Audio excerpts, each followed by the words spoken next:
코로나19 소식부터 전해드리겠습니다.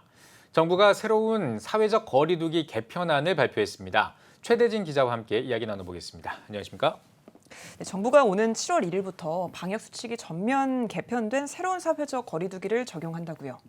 네, 그렇습니다. 김부겸 총리는 20일 정부 서울청사에서 코로나19 중앙재난안전대책본부 회의를 주재하고 새로운 거리 두기 지침과 기준을 발표했습니다. 개편안 지침을 살펴보면 코로나19 확진자 수가 현 수준을 유지할 경우 오는 7월 1일부터 방역 수칙이 전면 개편된 새 사회적 거리 두기가 시행됩니다. 수도권은 7월 14일까지 사적 모임이 6명까지 허용되고 15일부터 8명까지 모일 수 있게 됩니다. 네. 비수도권 대부분 지역에서는 사적 모임 인원 제한이 해지됩니다. 직계가족 모임도 인원 제한이 없어지고 헬스장도 24시간 문을 열 수 있습니다. 저녁 10시까지만 영업이 가능했던 수도권 식당, 카페, 노래 연습장 등도 자정까지 영업이 가능해집니다. 네, 이 새로운 사회적 거리 두기가 4단계로 개편이 됐다고 들었는데 맞습니까?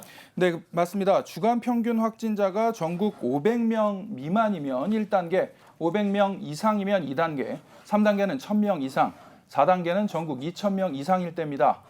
수도권의 경우 주간 평균 확진자 수가 250명이 넘어가면 2단계, 500명이 넘어가면 3단계로 격상됩니다. 집합금지 조치는 대부분 사라집니다. 예. 아직 거리 두기 단계가 확정되진 않았지만 현재 확진자 발생 추이라면 수도권은 2단계, 비수도권 지역은 1단계가 예상됩니다. 1단계 지역은 사적 모임의 인원 제한이 없으며 2단계는 8명까지 모임이 가능합니다. 직계가족 모임 인원 제한이 사라지고 돌잔치 등은 최대 16명까지 모일 수 있습니다.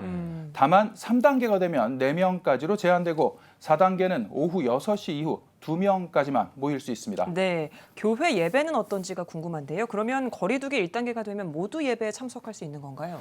아쉽지만 그렇지는 않습니다. 새 사회적 거리 두기 1단계를 시행하더라도 교회를 비롯한 종교시설의 수용인원 전원이 예배에 참석할 수는 없습니다. 1단계의 경우 예를 들어 100명이 들어갈 수 있는 교회는 예배 50%인 50명만 예배에 참석할 수 있습니다. 네. 또한 좌석을 한 칸씩 띄어 앉아야 합니다. 2단계는 수용 인원의 30%, 3단계는 20%만 종교 행사 참석이 가능합니다. 4단계엔 모든 종교 활동을 비대면으로 진행해야 합니다. 네, 뭐 여전히 어려운 상황이지만 또 방역 수칙은 또 수칙대로 열심히 잘 지켜야 될 것 같습니다. 코로나 백신 접종을 완료한 분들은 또 이 단계별 사적 모임 제한 인원에서 제외가 된다고 들었어요. 그렇습니다. 한 예로 2단계에서는 8인까지만 사적 모임이 가능하지만 코로나 백신 접종 완료자는 추가로 모임에 참여할 수 있습니다. 교회 예배의 경우 1차 접종만 하더라도 단계별 수용 인원 제한 기준에서 제외됩니다. 앞서 1단계에 100명을 수용할 수 있는 교회 50명만 모일 수 있다고 전해드렸는데요. 백신 접종 완료자가 20명이라면 70명까지 모일 수 있습니다. 네. 백신 접종 완료자는 예배 인원 제한에 포함되지 않는 겁니다. 다만 감염 확산에 대한 우려로 성가대와 소모임 운영은 제한됩니다. 하지만 이 역시 백신 접종 완료자로만 구성된 성가대, 소모임은 운영 가능합니다.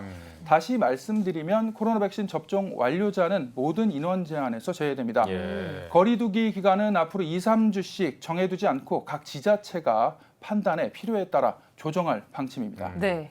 정부가 모임 인원과 교회 예배 참석 인원 제한을 대폭 완화한 것은 반가운 소식이지만 여전히 각별한 주의가 필요해 보입니다. 최대진 기자 잘 들었습니다.